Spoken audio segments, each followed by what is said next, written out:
Como se expuso a un nivel introductorio, la teoría de la pena tiene una profunda interdependencia con la teoría de la responsabilidad penal. La teoría de la responsabilidad penal que hemos expuesto en sus primeras manifestaciones precursoras, en términos de Kant, en términos de Hegel, tuvieron una implicación absoluta en la teoría de la pena. En tanto, Kant y Hegel pues se fundamentaron esencialmente en el modelo teórico de Feuerbach, que Feuerbach pues al cabo termina siendo el primer sistematizador de la teoría de la pena. Lo hizo de una manera tan magistral que si nos detenemos a ver hoy en día seguimos manejando la sistemática de Feuerbach, de tal manera que, como les decía, la teoría de la pena termina siendo la condición sobre la cual se estructuró la teoría de la responsabilidad penal o los modelos teóricos de la responsabilidad penal, pero en la actualidad tenemos claro que la interdependencia es de tal envergadura que no podemos decir qué necesita de qué en primer lugar para existir. Es un poco el cuento del huevo de la gallina, es decir, no sabemos si una teoría de la responsabilidad penal requiere de una teoría de la pena preliminar o, por el contrario, una teoría de la pena requiere preliminarmente de una teoría de la responsabilidad penal. Lo cierto es que en este momento aparecen las dos en una manifiesta unidad, de tal manera que es casi que forzado independizarlas o pretender discernirlas. Por esa razón, lo primero que hicimos fue fijar las pautas de la teoría de la responsabilidad para poner en evidencia su involucramiento con la teoría de la pena. Eh, Desde este punto de vista, evocarán ustedes que les decía, realmente la historia del derecho penal arranca con el encuentro de los aportes de Feuerbach, Beccaria, Bentham, Kant, Hegel, y pues a partir de ellos podemos decir que hay una teoría de la responsabilidad penal clara,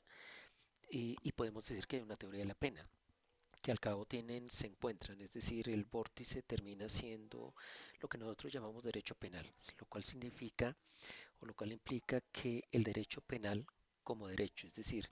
como una tentativa científica de construcción del poder punitivo del Estado, data de esa época. Si estamos hablando de Feuerbach, Kant, Beccaria, pues estamos diciendo que eso poco a poco más o menos se gesta en la primera mitad del siglo XVIII y que termina consolidándose, por lo menos en sus primeros basamentos, poco más o menos que sobre la primera mitad del siglo XIX. De ahí para adelante, lo que se ha hecho son perfeccionamientos que de una u otra manera han permanecido basculando entre las dos tendencias, entre la tendencia kantiana y la tendencia hegeliana, con unos perfeccionamientos, con unas inquietudes, con unos presupuestos de orden teórico y de orden conceptual que no por sobrevenidos implican una alteración radical con respecto a los planteamientos de Kant y de Hegel. De hecho, eh, a veces pues, se quejan las personas que están en procesos de aprendizaje sobre las dificultades de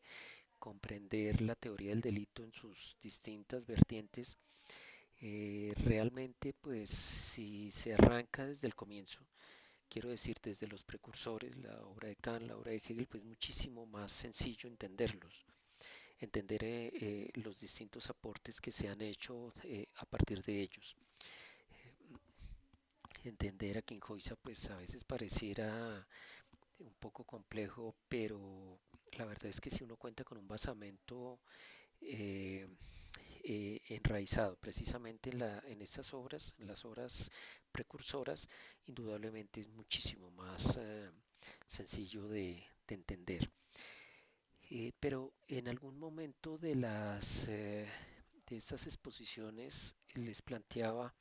si el derecho penal aparece como ciencia. En ese momento, en aquel entonces, pues la inquietud fuerte que hay que plantearse es entonces qué había antes, porque si acudimos a las fuentes que nos hablan de la historia del derecho penal, pues suelen hacerse unas asociaciones sobre textos antiguos, se refiere al corpus juris civil, ciertamente, pero también se refieren textos tales como algunas fuentes mesopotámicas, se refiere a la ley de las 12 tablas, que es una fuente romana, pero que si uno verifica la historia de la ley de las 12 tablas, realmente es una fuente griega. El código de Hammurabi, como les decía, eh, también nos suelen hablar del Malius Maleficarum, en la obra de Springer y de Kramer, que si los comparamos, teniendo esta casi que como la obra capitular de la cual nos hablan en la historia, comillas, del derecho penal, la contrastamos con la Biblia, que también es un texto que se suele citar tanto como la Torá, tanto como algunas otras fuentes religiosas, pues encontramos que tienen en común una cosa. Hablan de penas, sí. Hablan de comportamientos que se pueden considerar penalmente repudiables también. Hablan de la forma de ejecución de las penas, sí. Fuentes como la ley de las 12 tablas nos hacen referencias clarísimas, específicas al proceso penal, pero ninguna de esas fuentes nos hacen referencia o podemos derivar de esas fuentes la construcción de una teoría de la responsabilidad. De tal suerte que si pensamos en lo más científico que la tradición histórica del derecho nos descubre, encontramos que es la teoría de las obligaciones y justamente pues la teoría de las obligaciones sirve es para construir un modelo fundamentador de la responsabilidad. Es decir, hay suficiencia discursiva, suficiencia metodológica en materia jurídica para hablar del derecho como ciencia en la medida en que contemos con un constructo teórico sobre la responsabilidad. Es decir, en ausencia de una teoría de la responsabilidad no podemos hablar de derecho entendido como una ciencia o cuando menos con una pretensión científica, si hemos de aceptar que desde la teoría de la ciencia pues se cuestiona si el derecho, se sigue cuestionando si el derecho debe ser considerado una ciencia o no. Eh, lo cierto es que lo que más aproxima, o mejor, la condición sine qua non para que el derecho sea ciencia es contar con una teoría de la responsabilidad.